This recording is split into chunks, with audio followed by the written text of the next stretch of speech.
요즘 대규모 해양 이용 개발 사업이 늘어나면서 바다 환경을 걱정하는 목소리도 커지고 있습니다. 그래서 바다를 건강하게 지켜가기 위한 제도적 장치의 중요성이 더욱 주목받고 있는데요. 오늘 그 가운데 하나인 해양 이용 영향 평가 제도에 대해서 알아보겠습니다. 국립수산과학원 해역 이용 영향평가센터 장수정 연구사님 모셨습니다. 안녕하세요. 안녕하세요. 네, 연구사님 우선 해양 이용 영향 평가 제도가 정확히 어떤 제도인지 설명해 주실 수 있을까요? 쉽게 말해 해양 구간에서 개발 사업을 하거나 해양 자원을 채취하기 전에 바다에 어떤 영향을 줄지 사전에 예측하고 평가하는 절차라고 보시면 됩니다. 예를 들어서 해상풍력 발전, 항만 개발, 바다 모래나 광물 자원을 채취하는 등 사업을 시행하기 전에 해양을 개발 또는 이용하는 행위가 적정한지, 이 사업이 해양 환경, 생태계, 수산 자원에 어떤 영향을 줄지 분석하고 보전 대책도 함께 살펴보게 됩니다.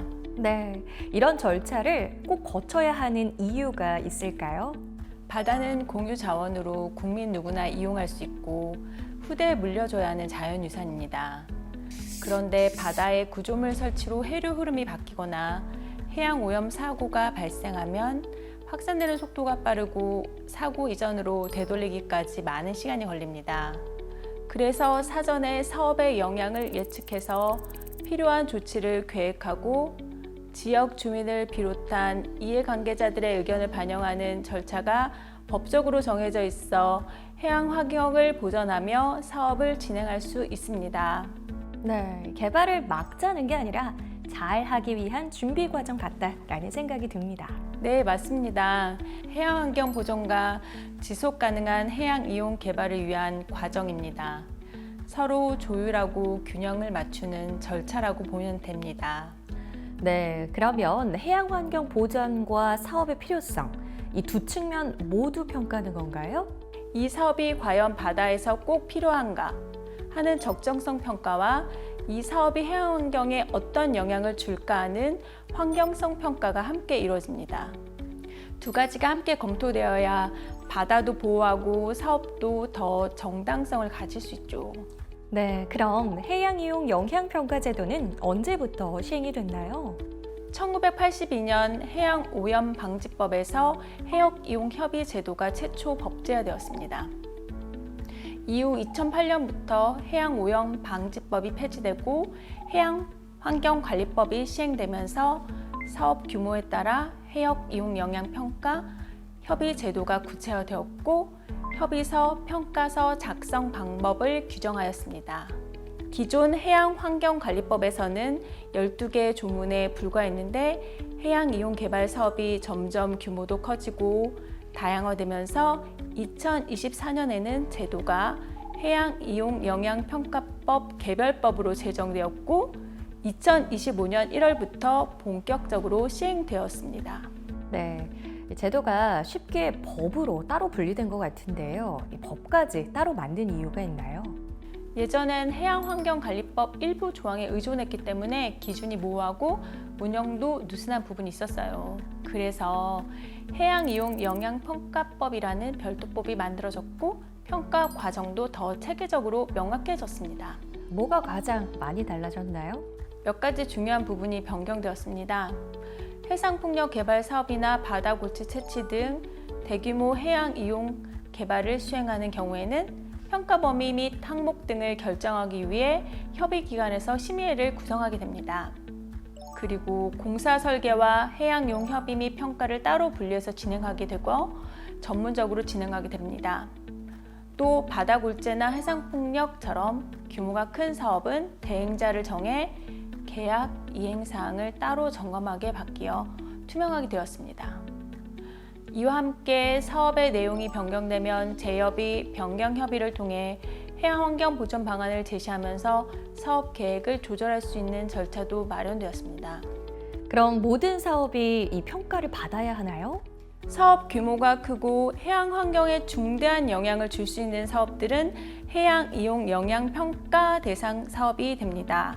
예를 들어서 해상풍력발전소처럼 넓은 해역을 사용하는 에너지 발전 시설, 바다 모래나 광물 자원을 채취하는 사업, 수중 방파제를 건설하여 연안을 정비하는 사업 등이 대표적입니다. 기준이 규모나 영향 범위에 따라서 달라지는 거네요. 네, 사업 규모나 영향 범위에 따라 다릅니다. 예를 들어 해상풍력은 5만 킬로와트 이상이면 평가 대상이 되고요. 준설이나 매립의 경우 채취량이나 개발 면적이 일정 기준 이상이면 평가를 받아야 합니다. 반면 사업 규모 이하는 일반 해양이용협의나 간이 해양이용협의로 진행될 수 있습니다.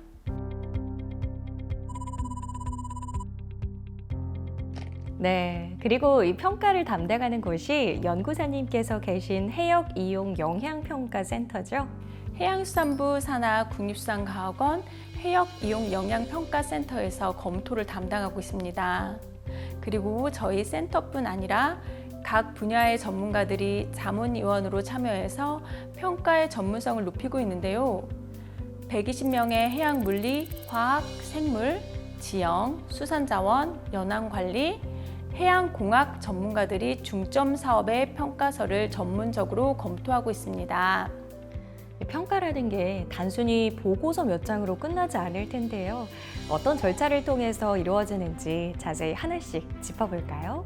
먼저 사업자가 해양 이용 영향 평가 단계에서는 준비서를 처분기관인 관할 중앙행정기관이나 지방자치단체에 작성해 제출하면 협의기관인 해양수산부나 지방해양수산청에서는 평가 항목 및 대상 해역 등을 결정하는 심의를 진행합니다. 이를 바탕으로 평가서 초안을 작성하고 초안에 대한 의견을 청취하여 평가서를 작성하여 제출합니다. 해양이용협의 사업의 경우에는 협의서를 처분기관과 협의기관에 제출하고 검토기관에서 검토를 합니다. 이때 해양이용협의서에는 사업개요, 지역계약 및 대상지역, 평가 항목, 범위, 방법의 설정, 현황조사, 영향예측 및 정한 방안, 해양환경 영향조사 등이 담겨 있어야 합니다. 해양이용 영향평가서에는 추가적으로 주민 등 이해관계자 의견 수렴, 대안 설정 및 종합평가 내용이 들어가게 됩니다. 이 서류를 바로 검토하는 게 아니라 주민 의견을 듣는 과정이 있다고 들었습니다. 네, 대규모 해양 이용 개발 사업 시에 영향을 받을 수 있는 해양 이용 영향 평가 사업은 지역 주민이나 어민, 이해관계자들의 의견을 수렴하여 해양 이용 영향 평가에 반영해야 합니다. 그래서 주민 공람이나 설명회 이후 30명 이상 요청하는 경우에는 공청회를 진행합니다. 이때 나온 의견들은 서면으로 정리해서 협의기관에 제출하고 반영 여부도 공개해야 합니다. 이렇게 주민 의견까지 반영된 서류는 어디로 가나요? 사업자는 협의 서류를 해양수산부와 지방해양수산청과 같은 기관에 제출하고요. 서류의 누락 여부를 점검합니다. 그리고 평가서는 환경성 전문 검토기관인 해역이용영향평가센터로 전달되어 검토합니다. 그러면 이제 검토가 본격적으로 이루어지는 거군요. 네, 해역이용영향평가센터에서 해양 이용의 적정성, 해양 환경 현황, 영향 예측, 보전 목표 설정, 저감 대책 마련 및 사후 관리를 위한 해양 환경 영향 조사의 적절성 등을 종합적으로 검토하는데요. 자문위원회 회의를 열어 분야별로 분석하거나 관련 전문 연구기관의 의견을 받기도 하고요. 필요시에는 협의기관과 현장 실사를 진행하기도 합니다. 이 검토라고 하면 막연하게 느껴지실 수도 있는데요. 어떤 부분들을 중점적으로 보시나요? 평가 항목은 크게 두 가지로 나뉩니다. 해양 이용의 적정성 평가에서 공간 이용의 적정성과 사회 경제적 영향에 대해 평가하고, 해양 이용의 환경성 평가 분야에서 해양 물리, 수질 및 퇴적물, 해양 지형, 해양 생태계, 환경 위해 요인 등을 검토하게 됩니다. 또한 법령상 규제 지역이나 보호구역이 포함되어 있는지도 검토하고요. 해양 공간을 이용하는 상위 계획과의 연관성도 검토하여 사회 경제적 영향에 대해서도 평가합니다. 정말 기본적인 조건부터 점검한다는 거네요. 그러면 분야별 검토는 어떻게 나뉘나요? 해양 이용의 환경성 평가는 해양 이용 협의 7개 항목, 해양 이용 영향 평가 11개 항목으로 구성되어 있습니다. 먼저 바다의 환경 조건을 보는 항목들입니다. 수온이나 조위, 조석, 해류 흐름 같은 기본 바다 특성부터 화학 성분을 분석하여 해양 환경 기준 준수 여부, 퇴적물 입도 등 특성을 분석하고 부유사 확산 등의 영향을 예측 평가하고요. 해양 지역 및 해안선의 현황 및 사업으로 인한 침식이나 퇴적 정도를 예측 평가합니다. 네, 바다가 얼마나 달라질지 또 오염이 생기지 않을지 확인하는 거네요. 바다에 사는 생물들도 괜찮을지 확인하는 것도 중요할 것 같은데요. 네, 당연히 바다 생물과 생태계에 미치는 영향도 검토합니다. 바다를 떠다니는 동식물, 플랑크톤 등 부유생물과 모래 해저면이나 안반에 부착하여 서식하는 저서생물, 어류, 어람 및 자치어 등과 같은 유형 생물 조사가 과학적으로 이루어졌는지 검토하고요. 유해양 생물과 해양보호생물, 수산자원 생물 등과 같은 중요 요인을 집중적으로 검토합니다. 어업이나 지역 산업, 지역 주민과 관련된 부분도 따로 검토하나요? 그럼요. 어업권과 어류 및 수산 자원에 미치는 영향, 항만이나 해상교통, 경관 변화 등도 함께 검토합니다. 실제 어민들 생활과 연결된 문제니까요. 이렇게 바다 환경과 생물, 산업까지 전방위로 살펴보고 이게 실제 계획과 잘 맞는지, 저감 방안이 실효성이 있는지도 같이 검토합니다. 네, 그러면 이 검토가 끝나면 어떤 식으로 마무리가 되죠? 해역 이용 영향평가센터에서 검토를 마친 후에 해양수산부 해양보전과와 지방해양수산청에서는 사업 계획이 적절한지 판단해서 협의 의견을 정리합니다. 이렇게 정리된 의견은 처분기관에 전달되고 이후 인허가 판단에 중요한 기준이 되죠. 보통 협의서는 30일 이내에, 평가 결과는 45일 이내에 통보됩니다.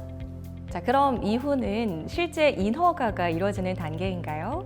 네, 해양수산부로부터 받은 협의 의견을 바탕으로 처분기관은 사업 인허가를 내리는데요. 무엇보다 협의가 완료되기 전에는 공사를 시작할 수 없습니다.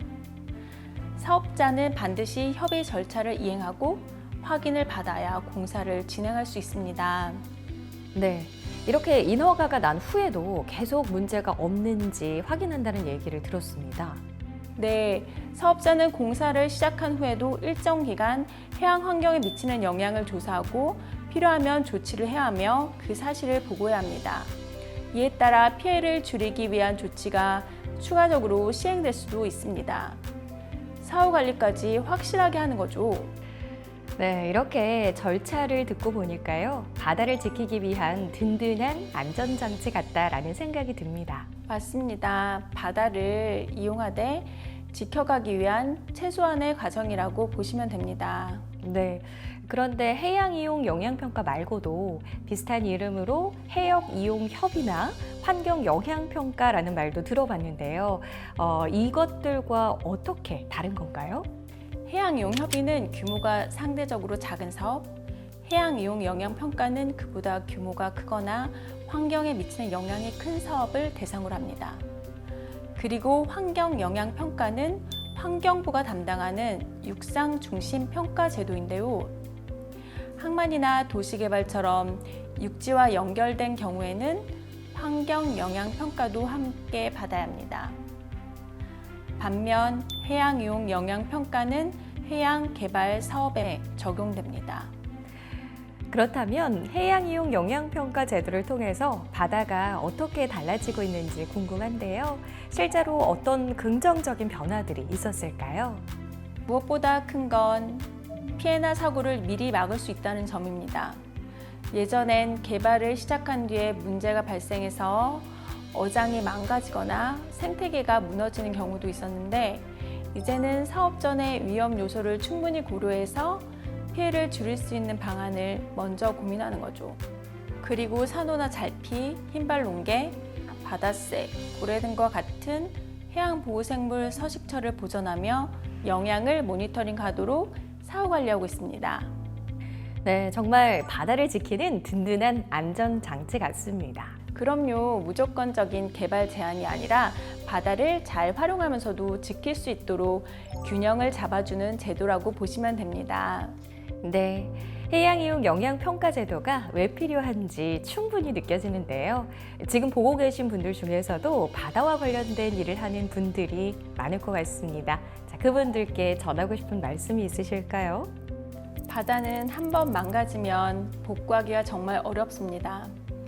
해양 이용 영양 평가는 무언가를 개발하지 말자는 게 아니라 바다를 지혜롭게 사용하고 함께 지키자는 약속입니다. 많은 분들이 이 제도를 이해하고 바다와 우리 모두를 위한 일임을 알아주셨으면 합니다. 네, 말씀 감사합니다. 지금도 바다에는 수많은 생명과 가능성으로 가득하죠. 우리가 잘 지키고 잘 써나갈 수 있도록 해양이용 영양평가제도가 더 많이 알려졌으면 좋겠습니다. 네, 연구사님 고맙습니다.